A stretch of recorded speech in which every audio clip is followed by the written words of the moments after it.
Les grands titres de l'actualité, une présentation de Addict Remorquage et Transport et Mécanique, les spécialistes. Maintenant à Montmagny, c'est Addict, 234-34-61. Addict Remorquage et Transport, des professionnels qui peuvent vous aider dans une situation d'enlisement ou simple remorquage. Grâce à ses équipements de haute performance, Addict, c'est aussi le service de transport de tout genre et de mécanique. Maintenant à Montmagny, c'est Addict Remorquage et Transport au 234-3461.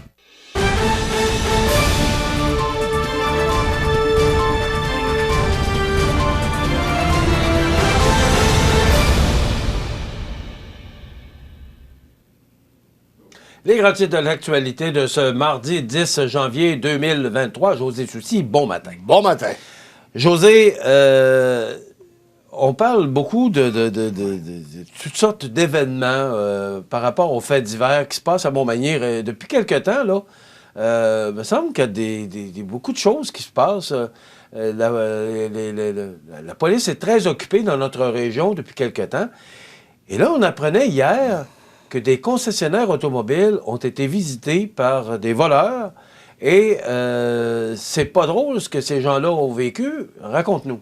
Écoute, Michel, dans le coin du 3-4 janvier, on n'est pas certain de la date parce que tu sais que pendant les 2 dernières semaines, les gens étaient passablement à off à bien des endroits, c'est-à-dire qu'on travaillait moins, on était plus dans l'ambiance des fêtes, dans l'ambiance ou dans les circonstances de relaxer, mais je pense qu'il y en a qui en ont profité parce que tu as une vingtaine de catalyseurs qui ont été volés dans un des concessionnaires du boulevard Taché-Ouest. On ne le nommera pas, vous comprendrez pourquoi, mais une vingtaine de catalyseurs, un catalyseur, ça vaut environ sur le marché noir minimum 1 000 en raison là, des matériaux rares là, que contiennent les catalyseurs en question. On parle de platine, de palladium et surtout le rhodium qui est, selon un article du Journal de Québec datant de l'année passée, 10 fois plus cher que l'or.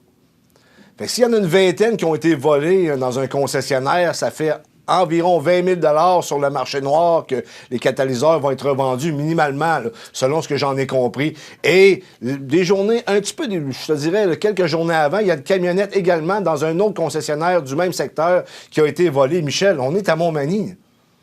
Écoute, les catalyseurs, ce que tu as sorti comme nouvelle hier, là, José, là, oui. Moi, j'ai entendu ça il y a quelques mois à Montréal. Exactement. Il y avait vraiment là, beaucoup d'augmentation de vol de catalyseurs. Mais à Montréal. Mais là, on arrive avec la nouvelle, 20 catalyseurs, une vingtaine, là. Oui. Mais cette fois-ci, à Montmagny. Ben, c'est parce que, Michel, un catalyseur volé à Montréal ou à Montmagny, là, c'est la même valeur. Et tu comprends qu'à Montmagny, pourquoi les voleurs viennent ici? Parce que souvent, il y a moins de surveillance. Ce qu'on m'a dit, c'est qu'on a les individus sur les caméras, mais on n'est pas capable de les identifier. Parce qu'ils sont assez organisés quand même, là. Je veux dire, ça n'a pas l'air des fling-flagneux qui s'en vont, qui prennent une décision sur le coin. « Ah, on va aller voler ça, tiens, qui débarquent de leur voiture. » Je vais te raconter une anecdote croustillante concernant un voleur de piètre qualité à Rivière-du-Loup. Il rentre à la caisse de Saint-Ludger, je pense, dans le secteur de Rivière-du-Loup pour commettre un vol. Là, il se rend compte qu'il y a des gens qu'il connaît. Il ressort, il se prend un bois, il se le met sur la tête, puis il rentre.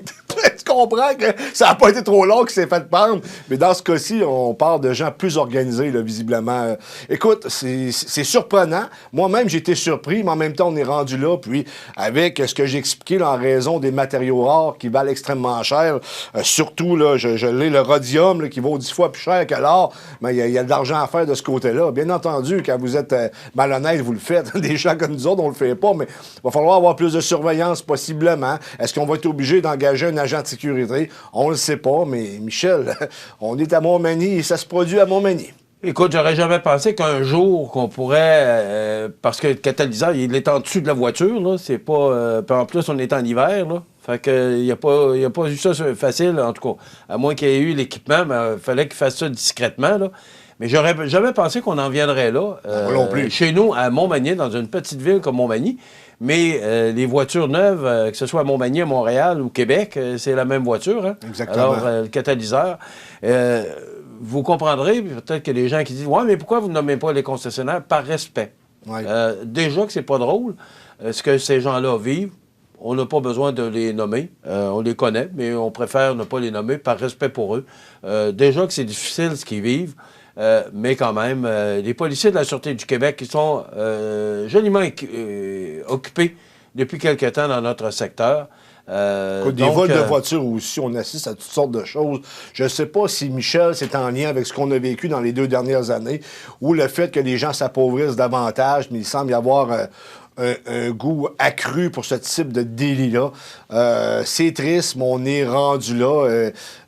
On en parle également parce que c'est notre devoir d'en parler pour que ça arrive le moins souvent possible. Parce que lorsque tu dénonces, les gens y pensent 2 fois parce que si ces gens-là sont arrêtés, c'est sûr qu'on va les nommer ultérieurement à CMA TV. Puis lorsque tu te promènes avec un casier judiciaire et qu'on tape ton nom et qu'on trouve, je sais pas moi, pas des souvenirs, là, mais des traces de tes crimes sur Internet, c'est pas très bon pour le reste de ta carrière. José, on parle beaucoup de criminalité dans notre région depuis quelques mois. Moi, j'aimerais ça que tu vérifies avec la Sûreté du Québec parce qu'à chaque année, on a un rapport qui nous dit ça a augmenté, ça diminue. Ouais, je sais pas si on sait par les MRC. Moi, je pense que ça a augmenté. Mais c'est moi qui le dis, c'est pas la Sûreté du Québec. Oui, mais ça, c'est une perception. On a la perception que ça a augmenté. C'est juste oui, que, c'est une... oui, ça. Probablement. C'est juste que peut-être qu'on est au courant davantage de ce qui se passe, mais qu'il y en a moins, on le sait pas. Mais ta question est légitime. Je vais poser la question à la Sûreté du Québec ce matin, à savoir s'ils ont des statistiques pour 2022 versus 2021 et compagnie. Évasion de domicile à Saint-Fabien-le-Penay, récemment dans notre région. Sur la 6e rue. Dans la ville de Montmagny. Tu sais, moi j'ai l'impression, mais est-ce que c'est qu'une impression parce que, bon, nous, on est dans l'actualité au quotidien. Là. Ou c'est des crimes plus graves, je sais pas. Il y a des statistiques que la Sûreté du Québec possède à chaque année sur la criminalité. Entre autres, on parle souvent de Montréal, là, puis de Québec. Mais j'aimerais ça savoir, dans notre région, on se situe comment?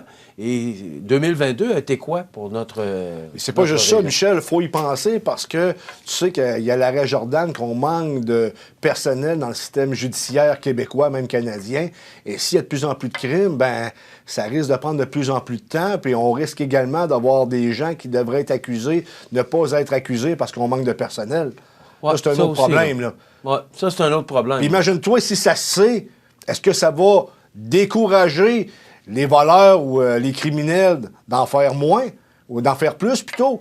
Mais non, s'ils se rendent compte qu'ils ne se font pas taper ses doigts lorsqu'ils commettent des crimes, ça se peut qu'il y ait une augmentation également, du moins je pense. Tu sais, les enquêteurs, moi je suis beaucoup l'actualité et de plus en plus, les enquêtes aboutissent. Et ça veut dire que de plus en plus, c'est qu'on réussit à mettre la main au collet de ces gens-là. Mais comme tu le dis, c'est que il y a tellement... il y a une pénurie de main-d'œuvre dans les palais de justice aussi, là, on ne fait pas exception. C'est partout. Donc, on vit la même situation. Et là, il y a des causes qui sont entendues trop tard ou des fois pas du tout. Donc, c'est pas grave, je passerai pas en cours. Je vais me fier sur l'arrêt Jordan, je devrais passer au travers. Oui. Mais José, tu y penses avant de dire si tu fais un mauvais coup, que tu risques d'écoper de 10 ans de prison, tu vas y penser avant de le faire. Hein? Je pense que oui. La Fondation Jean Lapointe qui célèbre le 10e anniversaire du défi 28 jours sans alcool. Écoute, moi, j'entends parler de ça de plus en plus. Ce matin. Je trouve tellement que c'est approprié. Oui. D'abord, la Fondation Jean Lapointe, là, mais... Une belle fondation. Je trouve tellement que c'est approprié. Et de plus en plus, José, de gens qui participent à ça. Oui, puis en même temps, c'est parce que, tu sais, après les fêtes, là, on a toujours quelques problèmes de conscience parce qu'on a trop mangé. Et ça arrive à point, mais en même temps, on a abusé. On va se dire souvent, pendant les fêtes, on a abusé. Et cette année, puisqu'on n'était pas en mesure de se rencontrer les 2 années précédentes en raison des mesures sanitaires, les gens se sont peut-être donné à la claque cette année. Donc, ça tombe à point. C'est du 1er au 28 février. Habituellement, qu'on fait ça, c'est le 28 jours sans alcool. Il y en a qui le font après, il y en a qui continuent. Et souvent, ce qui arrive, c'est que tu es obligé d'aller magasiner du linge parce que l'alcool, on le sait, quand t'en prends un peu trop, ça fait engraisser. Fait que tu deviens plus svelte, faut que tu ailles te racheter du linge, mais tu le gardes pareil parce que tu sais que les fêtes qui s'en viennent l'année suivante. Non, mais je trouve que c'est une bonne idée, sincèrement. Puis, des fois, on abuse. Puis, tu sais comment ça commence, Michel. On va prendre un petit verre juste la fin de semaine. C'est le milieu de la semaine, on va prendre un petit verre de vin. Puis, finalement, à la semaine longue, tu es sur le vin, puis c'est pas un blâme, là. Je veux dire, on connaît l'être humain, on sait comment il fonctionne, comment il résonne. Donc, ça empêche les gens de sombrer dans l'alcool inutilement, tant mieux. Écoute, au mois de janvier, on dit toujours, hey, là, il faut que je vais me mettre au régime un petit peu. On a mangé beaucoup dans le temps des fêtes, puis on va faire plus attention. Ouais, puis c'était soufflant à se rentrer à Bédène aussi. Alors qu'un mouvement de masse comme ça, puis en plus, c'est que on récolte de l'argent qui peut aider justement des jeunes ou peu importe, là, ces argents-là qui peuvent aider la population à se sortir peut-être de certains problèmes. Je cherche le bon mot. Là, mais tu peux développer des problèmes d'alcool, tu peux développer toutes sortes de problèmes. Mais on parle d'alcool, on pourrait dire également le 28 jours sans sucre ou le 28 jours sans telle autre substance, sans cigarette. Je veux dire, c'est pas juste bon pour l'alcool. On le fait pour l'alcool, mais ça pourrait être applicable à n'importe quel problème inhérent à la société, là, de consommation, du moins. Ou 28 jours sans jouer aux machines à poker, au casino, peu importe. Là. Donc, c'est une bonne façon, des fois, de se fouetter puis de se donner des bonnes habitudes. C'est un peu comme l'entraînement. Tu sais, Michel, moi, je m'entraîne. Et lorsque j'arrête, c'est dur de recommencer. Mais si tu n'arrêtes pas, ben, c'est une autre façon. Là. Tu qui recommence à s'entraîner. L'idéal, en réalité, le principal, c'est de se tenir en forme, d'être bien dans sa peau. Est-ce que tu t'entraînes plus après les fêtes? Non, j'ai gardé à peu près le même... je veux dire, je sais pas... Bon, les fêtes, moi, chez nous, c'est assez tranquille. À cet effet, demain, on reçoit Louis-Raymond Maranda, qui est directeur général de la Fondation Jean Lapointe, 28 jours sans alcool. Donc, on pourra justement parler de cette belle, je ne sais pas, initiative, ce qu'on peut dire promotion, là, mais je trouve tellement que c'est une bonne idée. Et moi, dans la région, là, je connais de plus en plus de gens qui font et qui se motivent entre amis. Oui, c'est ça, on se motive entre amis. Oui, c'est un peu comme un défi que les gens se lancent. Ben, alors, le défi 28 je trouve que c'est une merveilleuse idée. On aura M. Maranda demain qui va nous en parler. Le trio de virus respiratoires essouffle les urgences à Québec. C'est pas nouveau ce que tu nous... Non, c'est pas nouveau, sauf que j'ai vérifié ce matin pour les hôpitaux de Chaudière-Appalaches. En ce qui nous concerne, Montmagny, sur 10 lits disponibles, les 10 étaient remplis, sauf que j'ai déjà connu pire. Remarque, je ne suis pas sur le terrain, parce que lorsqu'on parle de ça, souvent, on a des appels de gens qui travaillent dans ce secteur-là qui nous disent... Ça va pas si bien que ça. Tu sais que le système de santé, comme le système de justice, comme bien d'autres domaines dans la société québécoise, ben, on vit une pénurie de main-d'œuvre et c'est de plus en plus difficile. Mais de ce que j'ai vu ce matin là, du côté de Montmagny, c'est pas inquiétant. Mais remarque, là, on se fie exclusivement sur les chiffres qu'on voit à l'écran. Mais pour le reste, t'as raison, Michel, c'est pas nouveau. À chaque année, c'est comme ça. Si tu recules dans les archives et c'est facilement trouvable par l'entremise d'Internet, ben, tu vas te rendre compte qu'à chaque année, c'est sensiblement la même chose. Mais à Montmagny, c'est une capacité de 10, on a 10. C'est 100 occupé. Oui, mais souvent, on déborde. J'ai vu récemment, là, je pense au mois de décembre, sur 10 litres de disponibles, il y en avait 18. Il y en avait 8 en trop. Là. Je veux dire, c'est sûr qu'il manque de place, c'est clair. Mais en même temps, je ne sais pas comment on s'ajuste dans ces circonstances-là.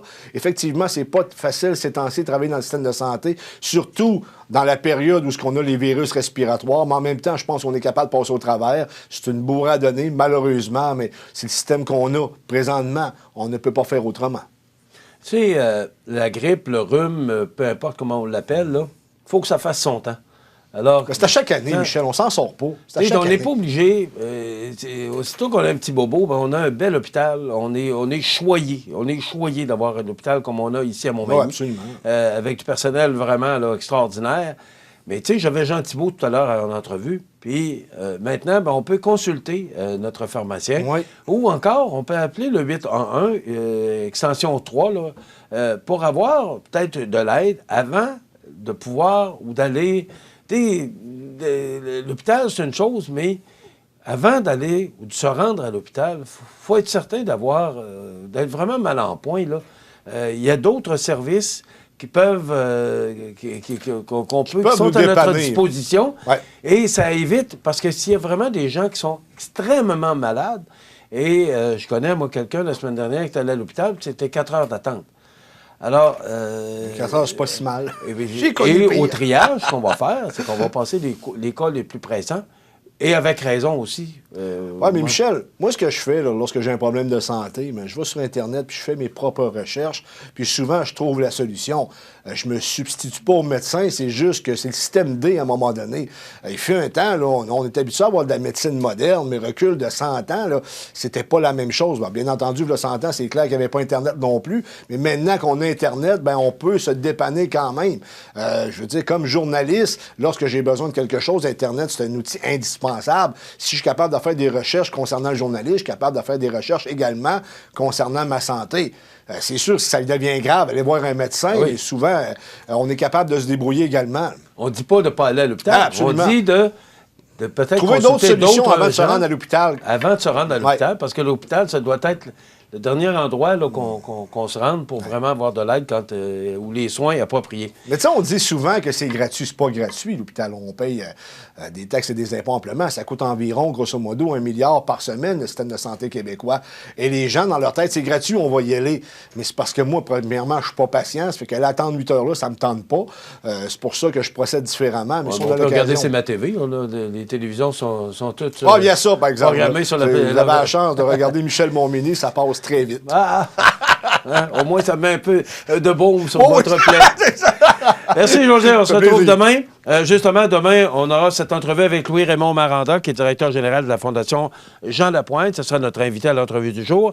Et il y aura la chronique culturelle avec Cynthia Lamontagne, directrice générale des Arts de la Scène, Catherine Couillard, directrice générale du Carrefour mondial de l'accordéon, et Steve Normandin, directeur artistique du Carrefour mondial de l'accordéon. C'est ce qu'on vous propose comme menu pour demain. Passez une excellente journée. À demain.